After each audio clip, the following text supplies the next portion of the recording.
जय श्री कृष्णा। राधे राधे। आज अश्विन मास की पूर्णिमा तिथि है, जिसे शरद पूर्णिमा के नाम से जाना जाता है। यह पूर्णिमा साल की सबसे बड़ी पूर्णिमा मानी जाती है। कुछ स्थानों पर इसे कोजागरी पूर्णिमा भी कहते हैं। कोजागरी का अर्थ होता है कौन जाग रहा है। आज के दिन माँ लक्ष्मी ऐरावत पर बैठकर भ्रमण पर निकलती हैं और देखती हैं कि कौन कौन जाग रहा है तथा मेरा ध्यान कर रहा है। जो भक्त जागरण करते हुए माँ का ध्यान करते हैं, माँ लक्ष्मी वहीं निवास करती हैं और ढेर सारा धन प्रदान करती हैं। आज मैं आपको सुना रही हूँ शरद पूर्णिमा की बड़ी ही दुर्लभ कथा। इस कथा को पूरा सुनने से भगवान श्री लक्ष्मी नारायण जी अत्यधिक प्रसन्न होते हैं और सभी मनोकामनाएं पूर्ण करते हैं। तो आप लोग बड़ी श्रद्धा और प्रसन्न चित्त मन से इन कथाओं को पूरा अवश्य सुनिएगा। एक नगर में एक साहूकार रहता था। उसकी 2 पुत्रियां थी। साहूकार की दोनों पुत्रियों का धर्म कर्म में ध्यान रहता था और दोनों पूर्णिमा का व्रत रखती थी। बड़ी बेटी हमेशा अपना व्रत पूरा करती, लेकिन छोटी बेटी व्रत अधूरा ही करती थी। कुछ समय के बाद दोनों का विवाह हो गया। बड़ी बेटी ने स्वस्थ संतानों को जन्म दिया, लेकिन छोटी बेटी की संतान पैदा होने के उपरांत मर जाती थी। संतानों के मृत्यु होने से दुखी साहूकार की छोटी बेटी पंडित जी के पास पहुंची। पंडित जी ने कहा कि तुमने पूर्णिमा का व्रत हमेशा अधूरा किया है, इसलिए तुम्हारी संतानें जन्म लेते ही मर जाती हैं। पूर्णिमा का पूरा व्रत विधि पूर्वक करने से तुम्हारी संतान जीवित रह सकती है। उसने ऐसा ही किया। बाद में उसे एक पुत्र पैदा हुआ, जो कुछ दिनों बाद ही मर गया। उसने लड़के को एक पाटे पर लिटाकर ऊपर से कपड़ा ढक दिया। फिर बड़ी बहन को बुलाकर लाई और बैठने के लिए वहीं पाटा दे दिया। बड़ी बहन जब उस पर बैठने लगी तो उसका लहंगा बच्चे को छू गया। बच्चा लहंगा छूते ही रोने लगा। यह देखकर बड़ी बहन हैरान हो गई और कहा कि तुमने अपने पुत्र को यहाँ क्यों सुला दिया? अगर वह मर जाता तो मुझ पर कलंक लग जाता। क्या तुम ऐसा चाहती थी? तब छोटी बहन बोली कि यह तो पहले से ही मरा हुआ था। तेरे ही भाग्य से यह जीवित हो गया है। तेरे पुण्य से ही यह जीवित हुआ है। इसके बाद दोनों बहनों ने पूरे नगर में ढिंढोरा पिटवा दिया और सभी नगरवासियों को शरद पूर्णिमा व्रत की महिमा तथा पूरी विधि बताई। बोलिए श्री लक्ष्मी नारायण भगवान की जय।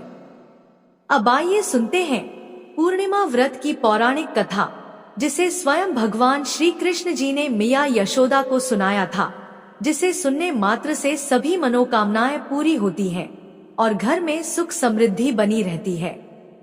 द्वापर युग में एक समय की बात है कि यशोदा जी ने भगवान श्री कृष्ण से कहा, हे कृष्ण, तुम सारे संसार के उत्पन्नकर्ता, पोषक तथा उसके संहार करता हो। आज कोई ऐसा व्रत मुझसे कहो जिसके करने से मृत्युलोक में स्त्रियों को विधवा होने का भय न रहे तथा यह व्रत सभी मनुष्यों की मनोकामनाएं पूर्ण करने वाला हो। श्री कृष्ण कहने लगे, हे माता, तुमने अति सुंदर प्रश्न किया है। मैं तुमसे ऐसे ही व्रत को सविस्तार कहता हूँ।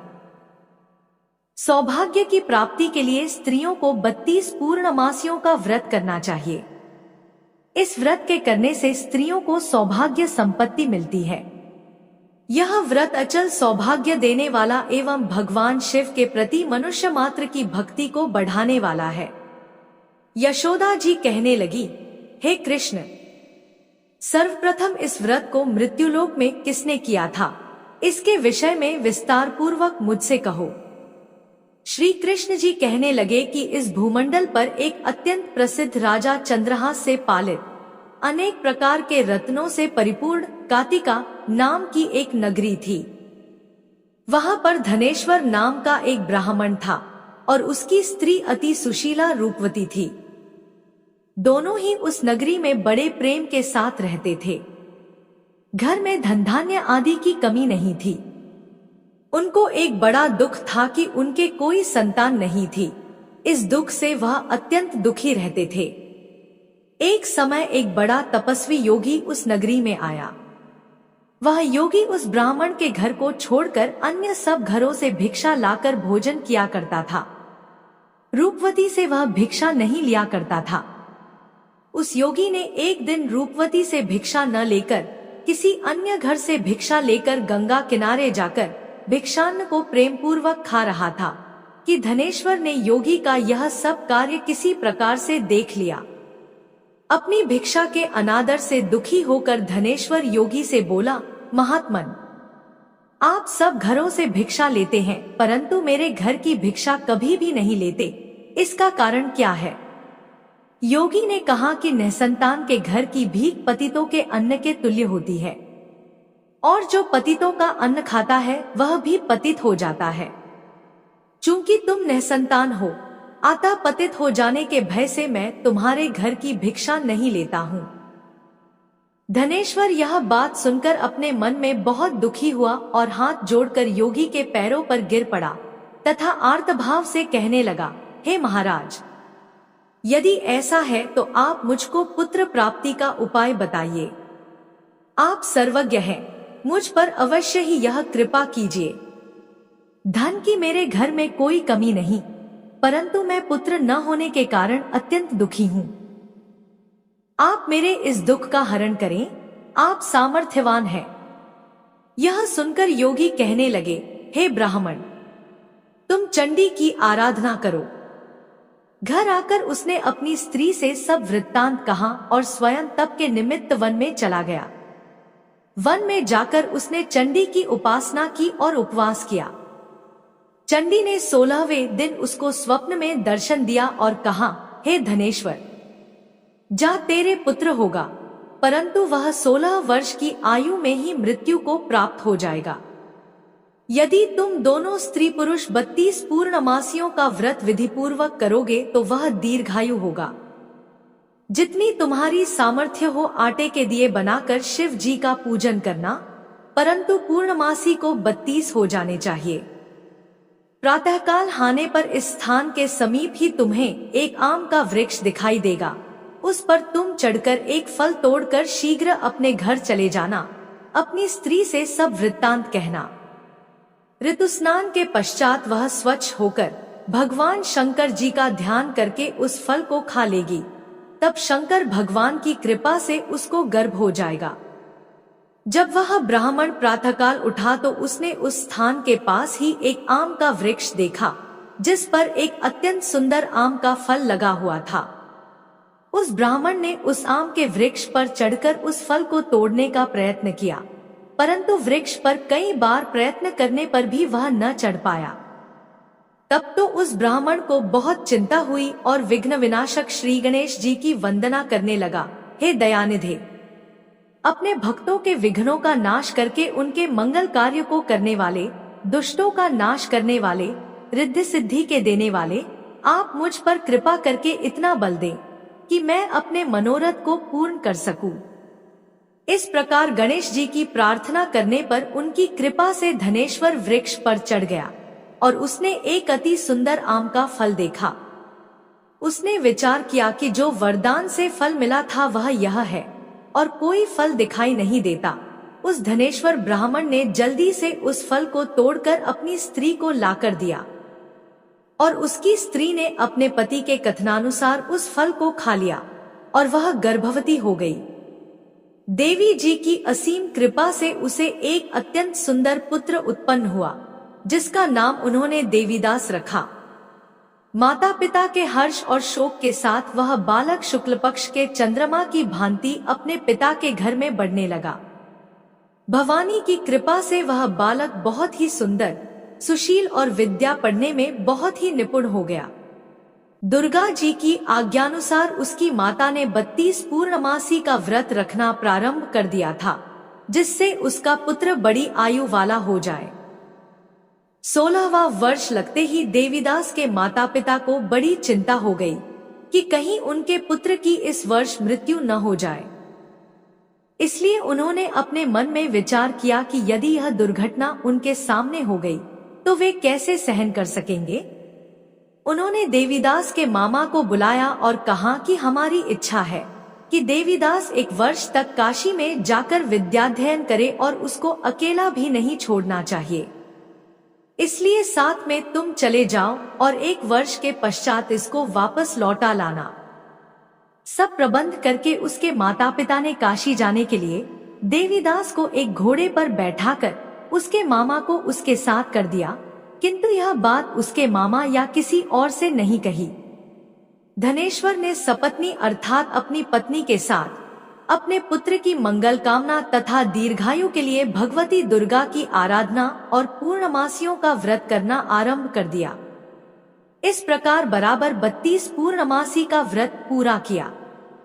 कुछ समय पश्चात एक दिन वह दोनों मामा और भांजा मार्ग में रात्रि बिताने के लिए किसी ग्राम में ठहरे हुए थे। उस दिन उस गांव में एक ब्राह्मण की अत्यंत सुंदरी, सुशीला, विदुषी और गुणवती कन्या का विवाह होने वाला था। जिस धर्मशाला के अंदर वर और उसकी बारात ठहरी हुई थी, उसी धर्मशाला में देवीदास और उसके मामा भी ठहरे हुए थे। संयोगवश कन्या को तेल आदि चढ़ाकर मंडप आदि का कृत्य किया गया, तो लग्न के समय वर को धनुर्वात हो गया। तत्पश्चात वर के पिता ने अपने कुटुंबियों से परामर्श करके निश्चय किया कि यह देवीदास मेरे पुत्र जैसा ही सुंदर है, मैं इसके साथ ही लग्न करा दूं और बाद में विवाह के अन्य कार्य मेरे लड़के के साथ हो जाएंगे। ऐसा सोचकर वह देवीदास के मामा से जाकर बोला कि तुम थोड़ी देर के लिए अपने भांजे को हमें दे दो, जिससे विवाह के लग्न का सब कृत्य सुचारू रूप से हो सके। तब उसका मामा कहने लगा कि जो कुछ भी मधुपर्क आदि कन्यादान के समय वर को मिले वह सब हमें दे दिया जाए, तो मेरा भांजा इस बारात का दूल्हा बन जाएगा। यह बात वर के पिता के द्वारा स्वीकार कर लेने पर उसने अपना भांजा वर बनने को भेज दिया और उसके साथ सब विवाह कार्य रात्रि में विधिपूर्वक संपन्न हो गया। पत्नी के साथ वह भोजन न कर सका और अपने मन में सोचने लगा कि न जाने यह कैसी स्त्री होगी।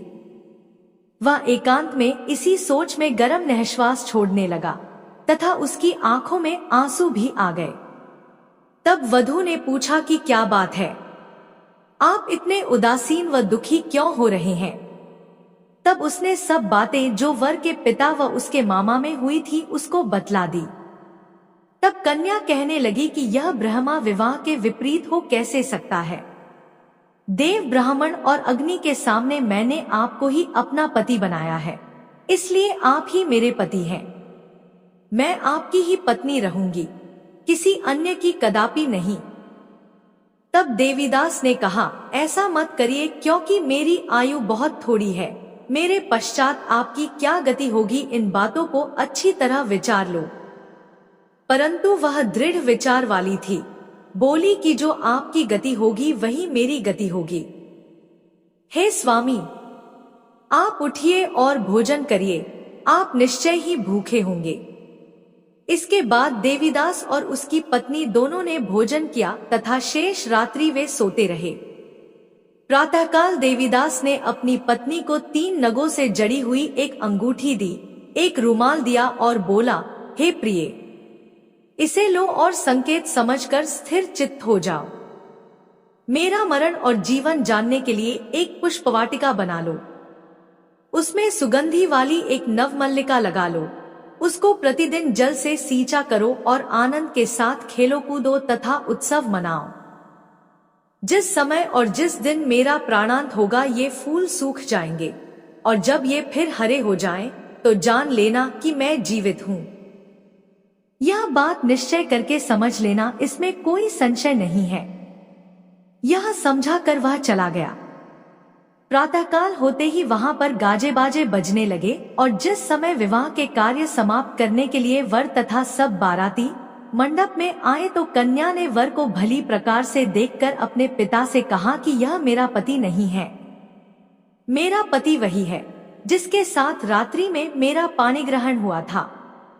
इसके साथ मेरा विवाह नहीं हुआ है। यदि यह वही है तो बताए कि मैंने इसको क्या दिया। मधुपर्क और कन्यादान के समय जो मैंने भूषणादि इन्हें दिए थे उन्हें दिखाए, तथा रात में मैंने क्या गुप्त बातें कही थी वह सब सुनाए। पिता ने उसके कथनानुसार वर को बुलवाया। कन्या की यह सब बातें सुनकर वह कहने लगा कि मैं कुछ नहीं जानता।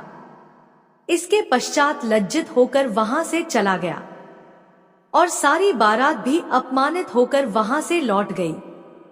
भगवान श्री कृष्ण बोले, हे माता।